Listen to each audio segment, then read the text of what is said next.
Starting off with the 186 campers of Northern Luzon region. Concrete dreams in the glow collide. Magdirling ang tutuloy ang Balina Silaw, Angat Norte! Let us hear from the Central Luzon region with 138 girls. A Morse code plea. Whispers rise from the crossing street.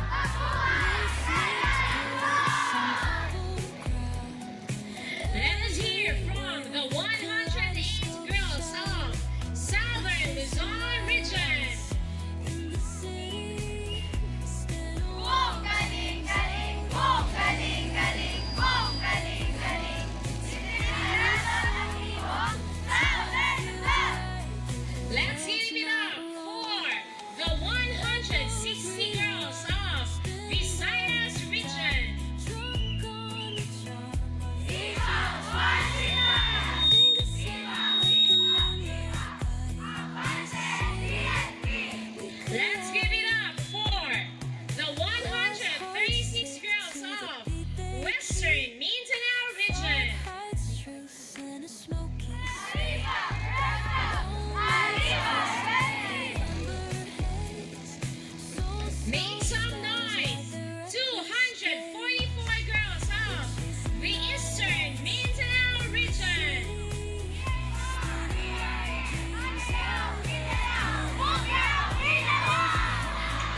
We have a total strength of 972 girls, 129 adults, a total of 1,101. Thank you very much.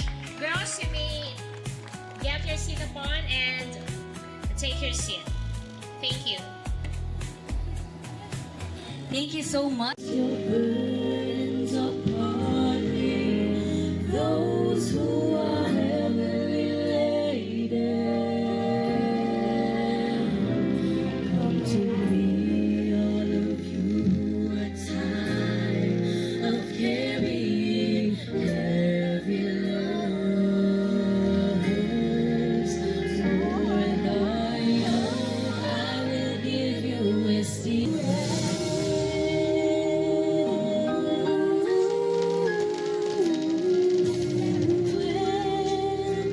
You feel the world is tumbling down on you. Fall in. Color party. Carry on.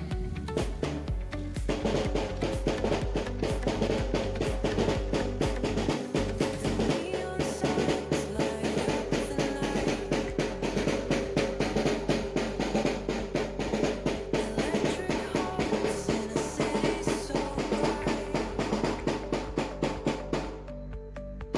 We're chasing dreams through pixel streams, dancing shadows under glowing beams. Let the rhythm take control. Feel the beat, ignite your soul. Colors flash, they paint the air. Hold the moment, nothing compares.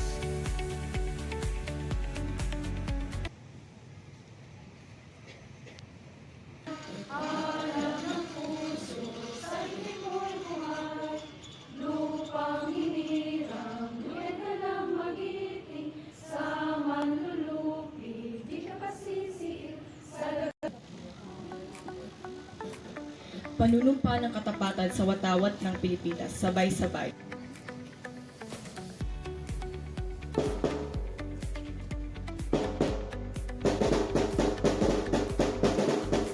Neon signs light up the night.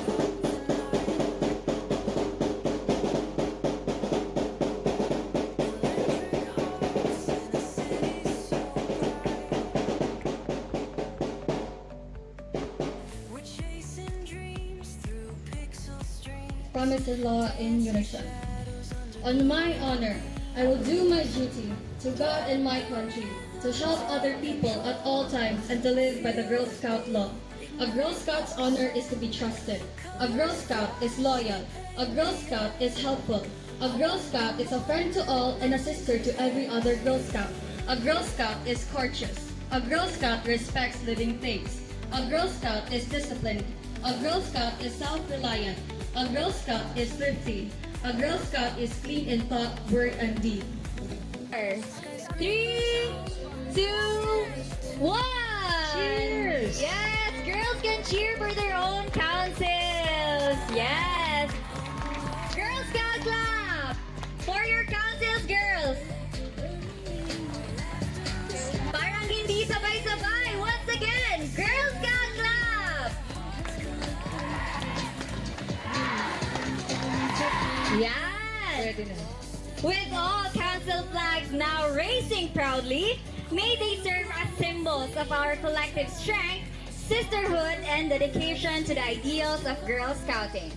Together, we move forward united in service and leadership. So for the girls and titas na nasa ilang mga post, you can take pictures muna siguro or... Eileen Vencedor, medical team, the City Health Office with Chief Girl Scout medalist Dr. Ezra Ebisa, newsletter Sheila Ruth Kenko, Ella May Bonghe, Antoinette Arabel Baltasar, Wisha Renalyn Castor, Lynn Rivera, Mary Grace Linda, Shara Joy Balili, Peace and Security Officer Rose Cox, and Health and Safety Officer Jeneline A. Padios.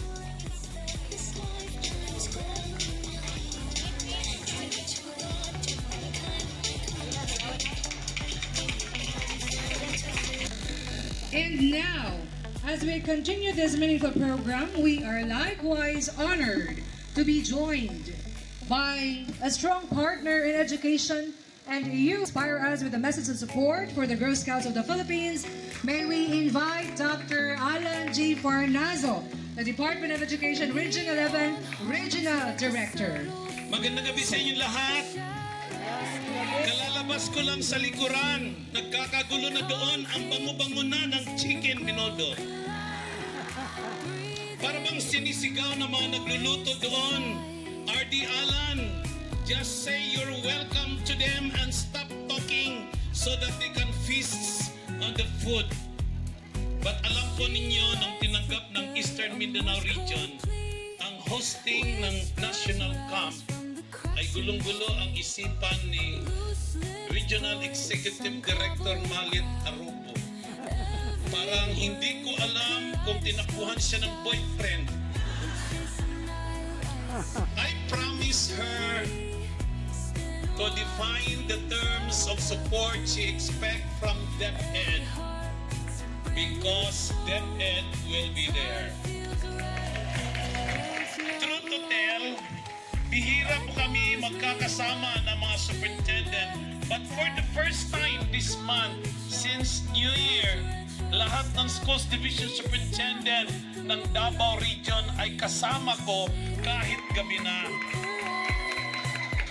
At bilang pagbati at pagkilala ng aming pagsasama, ay gusto kong ipakilala ang superintendent ng Davao de Oro, Phoebe Gay, Ripamonte, ang superintendent ng Vigo City, Dr. Melanie Estacio.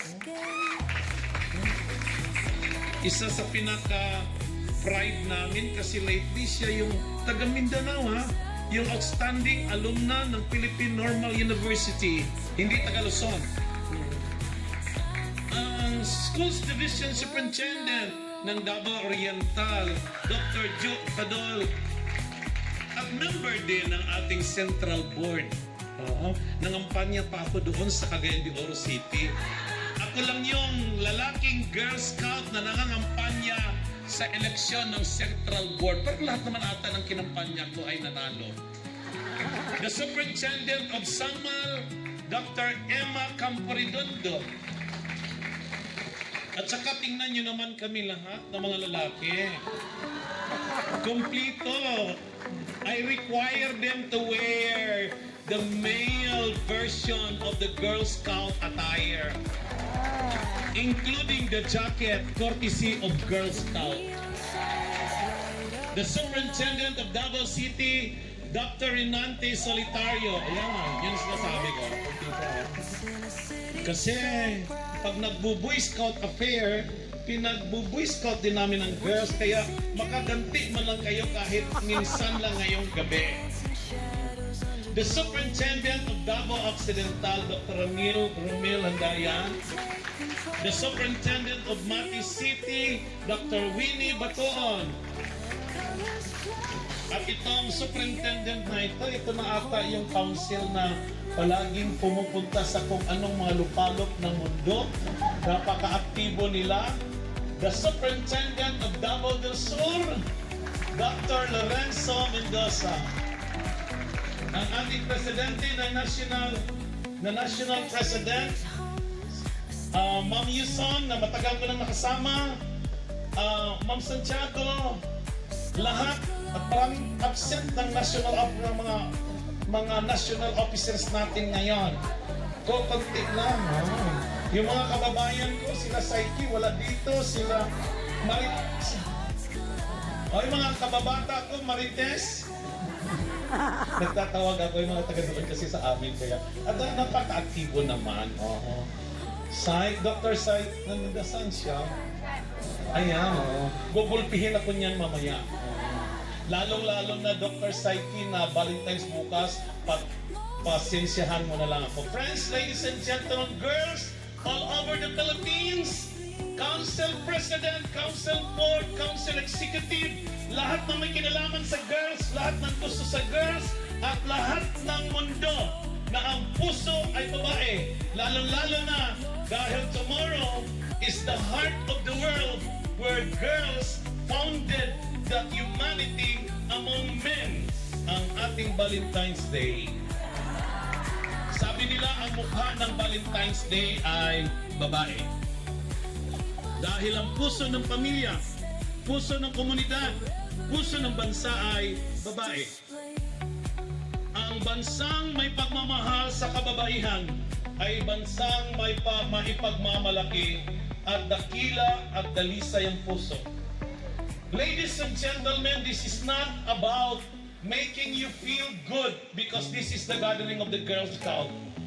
This is about telling you that building a home and building a country is first and foremost the job of women. We have seen how countries and communities built only on the strength and malevolence of men, how they have destroyed and have torn each other apart.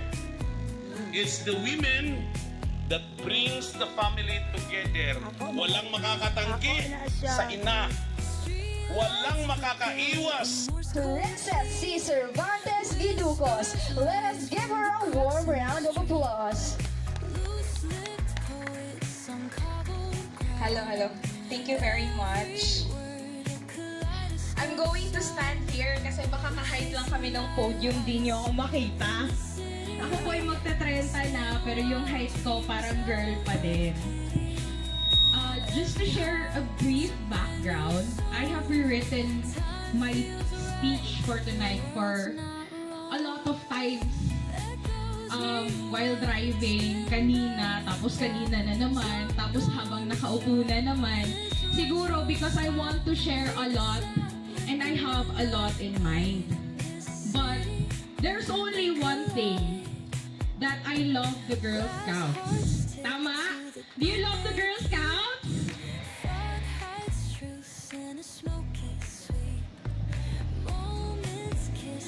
To the dignitaries here in front, All supporting their girls, to the staff, and also, most especially, to all who have traveled far and wide.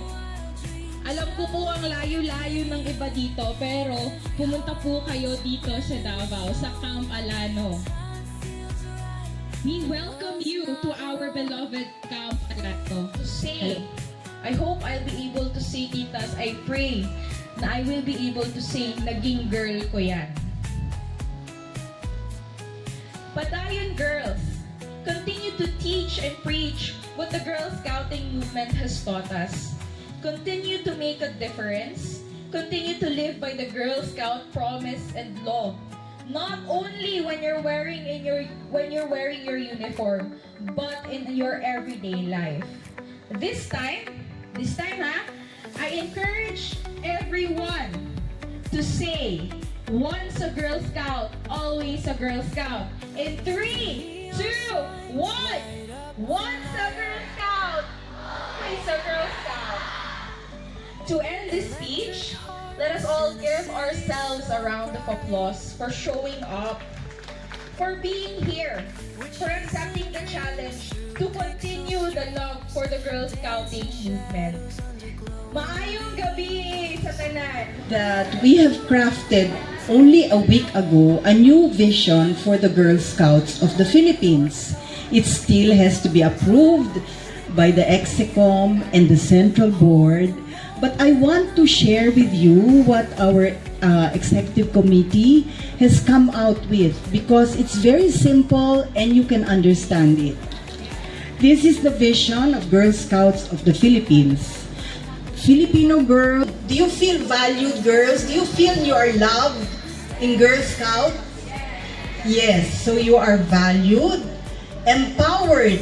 Okay, what does empowering mean? When you can do things and at the right time in the right place, and ready to contribute to nation building. That's it.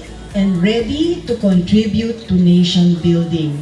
Because maybe 10 years from now, as your speaker will tell you, she was also here as a leader in a sub-camp. And look at her now. She is doing so well as serving the nation. Why serving the nation? Are you going to just serve yourself? No, because of all of our community services, all the things that we do to help others, we are serving the nation. And so my wish for you in these next few days while you are here, it is not only moving forward, Padayon, but also thinking of how you can grow to help your community, your family, and the country. And maybe some of you will be serving in the world. So I know that many of our young girls here, especially our girl reps, have gone to events abroad. And maybe you can ask them, because I know that they are in charge of your sub-camps. I hope that the next 2-3 days I can get to meet some of you. I will be going to visit your camps. Hopefully I can make it to all the 4 camps. That is my intention. I said before I step down as your national president, I must meet many of the girls. So girls, good luck, good health, God bless you.